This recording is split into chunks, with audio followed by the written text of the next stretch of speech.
Okay, so good morning. So today we are going to discuss about the rotary limit switch, how to select it, and how to adjust it. Okay. So first, let us one simple cam and lever mechanism.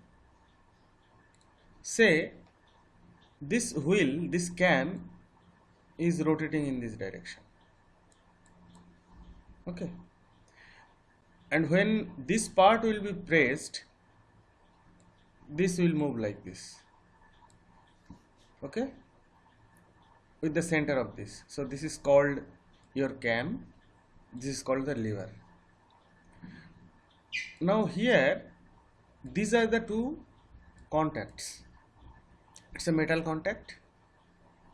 Okay, now say here the battery is there, and now here this is a bulb.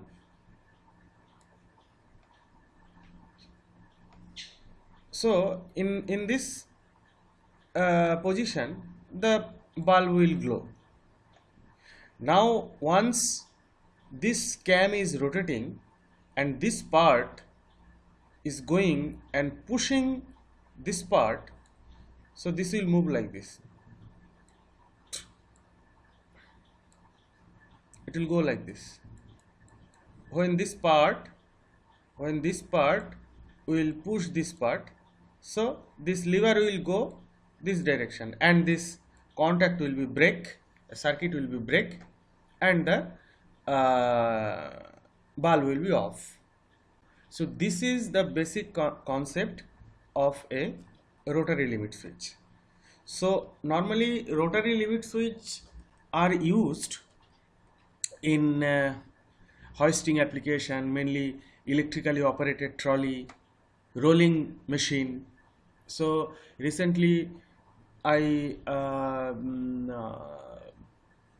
one automation I have done in a rolling, that sheet rolling automation. So there I have configured a rotary limit switch. So that experience I am going to share so that it will be clear to everybody.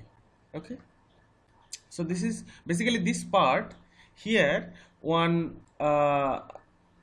screw kind of things it is there, and here it will be teeth. So this part is called your this part is called worm, and this is called worm wheel, and the entire mechanism is called worm gear. So here in that cam, where the cam is attached, so there how many teeth will be there? Say this cam mechanism having 20 teeth.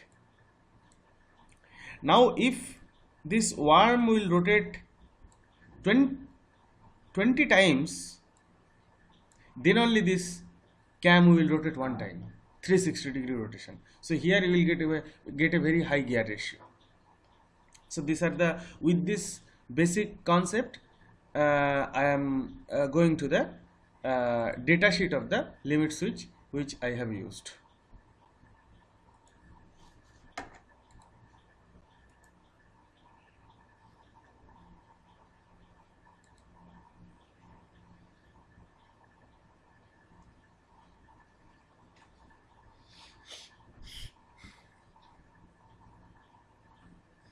Actually this is the limit switch.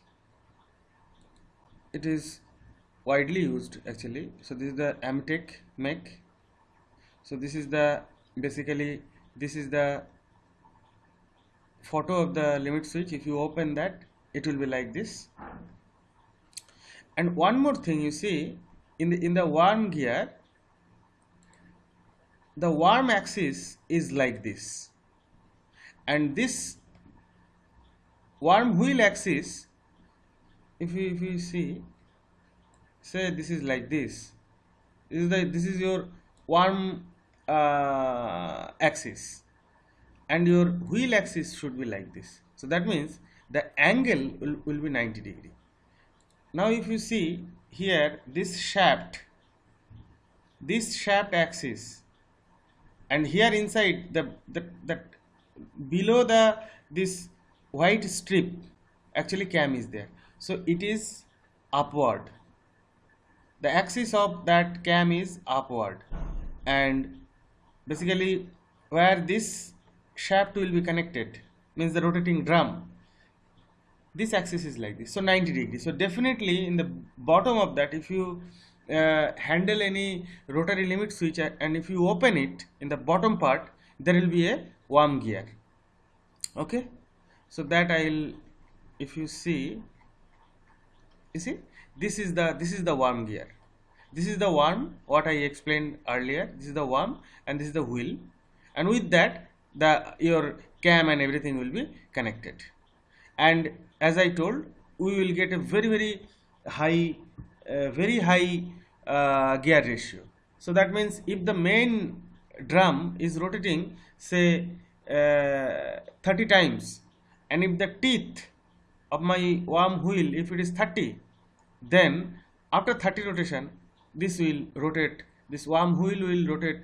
After 30 rotation of the worm, the worm wheel will rotate only one time. Okay, so now I will come to the selection.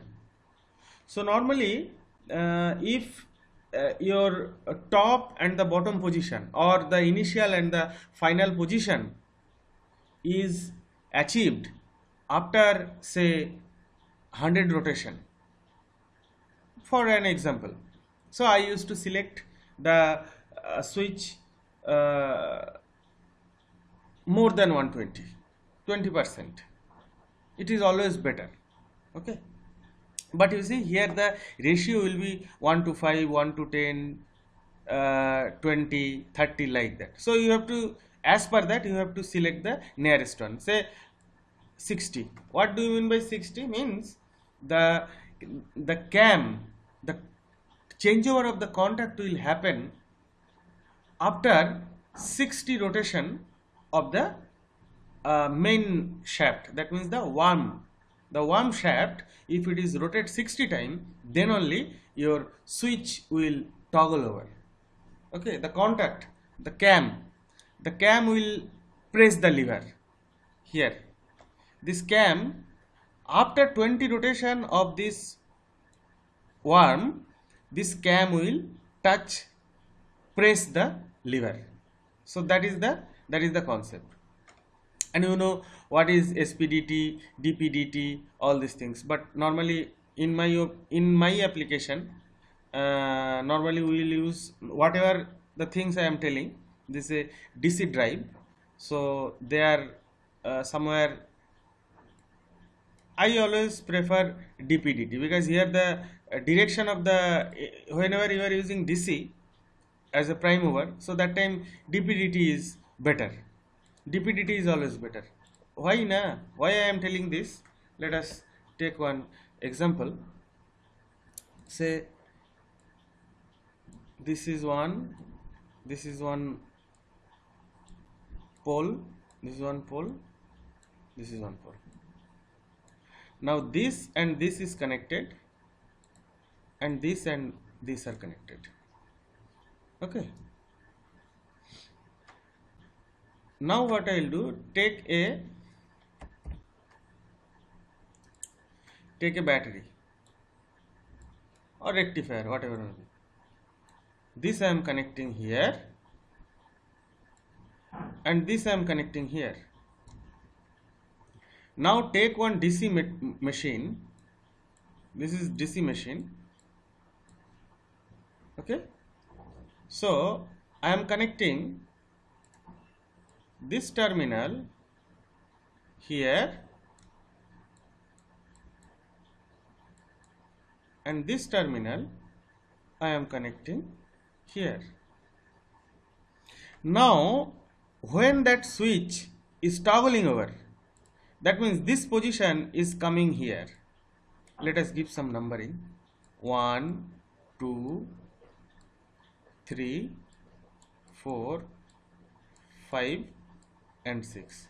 So when this position is toggle over, then 5 is touching 4 and 2 is touching 3.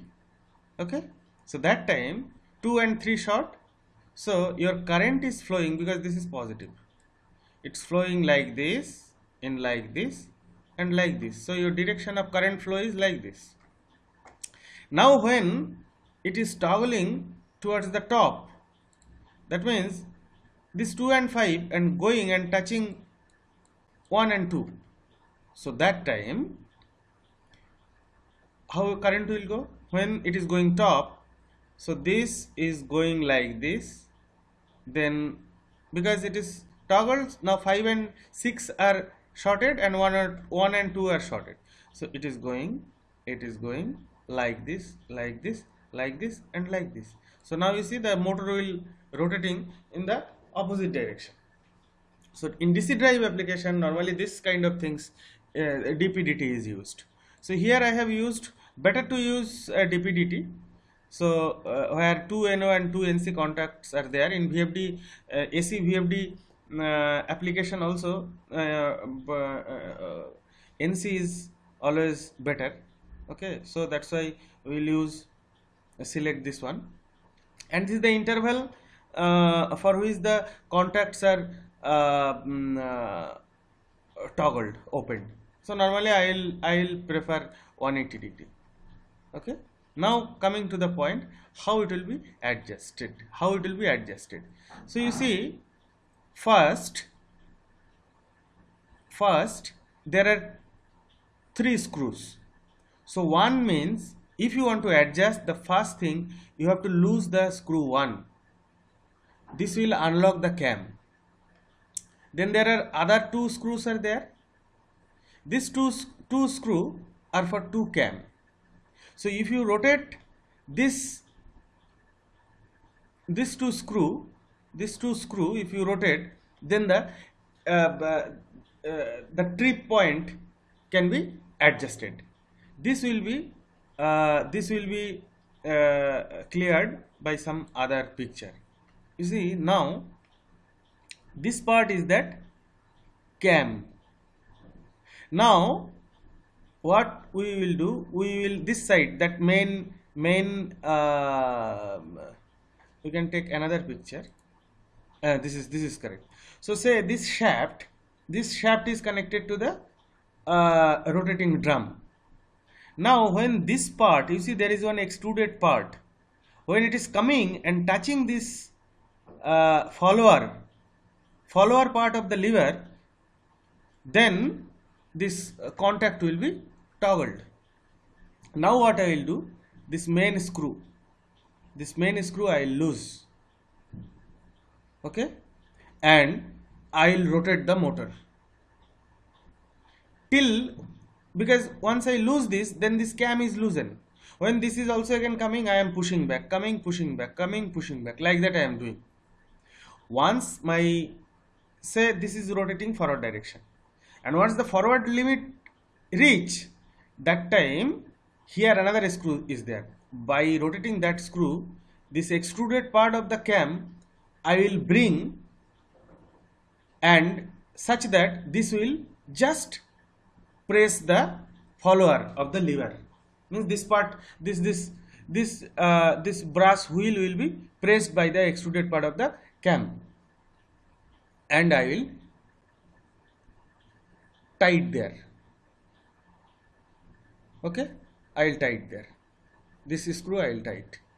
Now I will go to the opposite direction. So from here it will come like this. Now when going opposite, it is going away. Now what I will do, another cam I will take. Once the another lower limit is reached, that time I will rotate, because I will rotate this another cam, and it will rotate and bring to another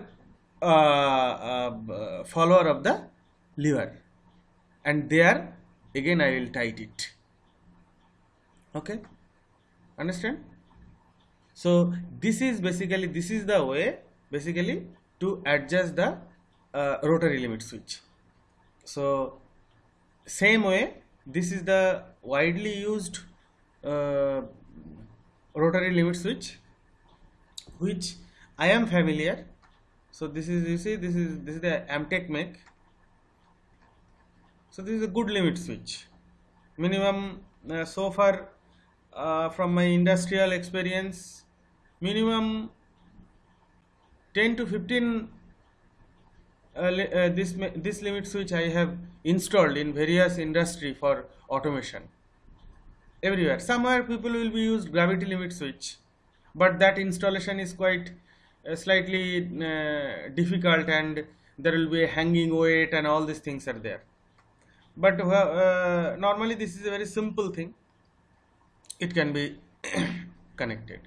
So that is all about the rotary limit switch selection, how it's operate, and how to adjust it. So hope it will be useful. Thank you so much.